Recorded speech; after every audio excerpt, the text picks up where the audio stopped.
আসসালামু আলাইকুম। নিউ বাজার পক্ষ থেকে সবাইকে আন্তরিক শুভেচ্ছা ও ভালোবাসা রইল। প্রিয় দর্শক, আজকে আপনারা জানেন যে 26শে অগাস্ট রোজ মঙ্গলবার আমরা চলে আসছি সেই চাষকর বাজারে। তো আমি ছোট করে আজকের এই ধানের আপডেটটা আপনাদের জানাবো। সর্বোচ্চ ধানের কি বাজারটা যাচ্ছে, আমরা যদি মিনিকেট বা জেরা শাল ধরি তাহলে সেটা যাচ্ছে আপনারা 17 থেকে 1750 টাকা। আমরা 29 ধানটা যদি আমরা একটু দেখি তাহলে 29 ধানটা যেটা যাচ্ছে সেটা সর্বোচ্চ 1420 থেকে 30 টাকা পর্যন্ত যাচ্ছে।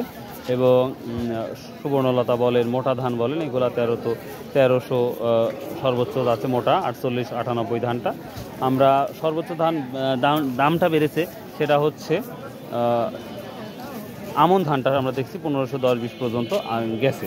এবং রড মিনিকেটটা 1600-1650 মধ্যে আছে। এবং মোটা ধানটা যেটা আছে 1300-র মধ্যেই আছে। তো অনেকটাই বাজার কম এবং কৃষকেরা দাঁড়িয়ে আছে, এছাড়া কোনো কাজ নাই তাদের।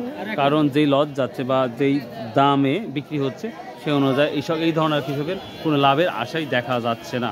তো প্রিয় দর্শক, এই ছিল, আমরা কৃষকের জন্য দোয়া করি এই কৃষকেরা যেন কিছুটা বেনিফিট পায় এই ধানে, তাহলে পরবর্তী সময় ধানটা আরও আগ্রহী সে তারা চাষ করবে। আর আমরা যারা চাষ করি না তারা যেন কিছু খেতে পড়তে পারি। সো বাই, আল্লাহ হাফেজ, আসসালামু আলাইকুম রহমতুল্লাহ।